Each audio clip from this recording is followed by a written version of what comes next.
we are iterating over each and every element and calling. We will split that class with a dash. We are setting the background color to the value we have passed. I hope you have a prior knowledge of what is CSS and you have worked with it. Now let's jump right into how we can create our own CSS library. A CSS library is designed to make your development process faster and more efficient. Here we will create a collection of reusable CSS classes which can dynamically add styling. If you have previously worked with Tailwind CSS, you will surely know how much of a difference it makes when it comes to speed and efficiency. With this tutorial, you will be able to create your own Tailwind-like features with scope of customizability. So let's have a look on the CSS library. So on the right side of my screen, I have opened VS Code. And let's initialize a HTML template boilerplate. Give it a title, Nat UI. Okay, and on the left side I am live sharing my HTML template. And let's add a div. I'm not adding any class name for now. And let's inside add a heading as well as a paragraph. So let's add a heading, and inside paragraph let's add 5 random words. So as you can see, let me just zoom in a bit so that you can see it clearly. Now for demo purpose I will add a class, and later I will explain why this is working. Nat-UI. I have created 2 types of library, one is static and another one is dynamic. So this one, which is using a link style sheet, I will copy this and paste this inside my HTML file. So this one is static CSS. Let's suppose I am creating a span with the class name of mid, and I'm putting this heading and paragraph inside this. It will automatically place the whole span in the mid section of this web page. So this is how this is work. This link, if I open this in another tab, you will see I have a CSS written here, and it's importing its module CSS, which are also a part of this whole CSS root library. Let me show you the dynamic CSS. So what I will do, I will import the dynamic CSS from this script.js, which I already have created. So I've imported this dynamic CSS, which can be also used through this link, but I'm showing it from my local computer. And aside this, let me just remove this mid class so it goes back to its default positioning. Let me zoom out a bit.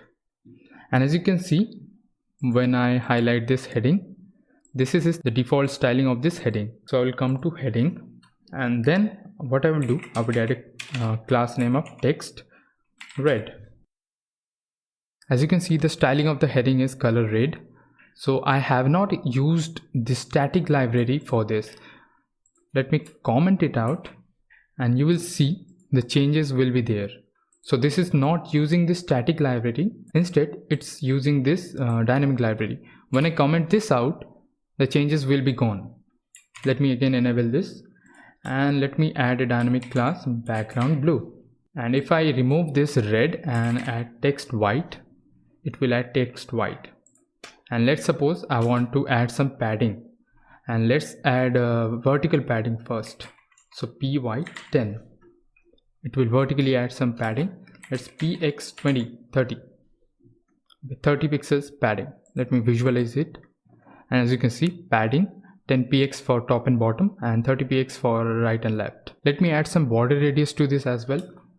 Rounded 10. It will add a border radius. As you can see, there is border radius 10px. Whatever amount I put in after this dash will automatically be applied to the CSS class, and if I add any number to it like rounded 4, it will automatically add border radius 4. And for the spacing padding, I will add px 10. The padding will be changed to 10. If I add 15, the padding will be 15. These classes will be dynamically fetched. Let me add some background for this paragraph as well. I will add text white again and bg green yellow. As you can see, this is working fine, and instead of this I will do text gray. And let me use some classes from this static library as well. So for this pan I will use a class called font poppins, which will automatically import poppin font. I hope it's there. Okay, this is inside this text/text.css class. So if you want to see how this is being implemented, as you can see the path, this is going to a directory back and then to this path. So we will copy this path, and after this we will just replace the path and press enter. As you can see, it is using Google Fonts to import this URL.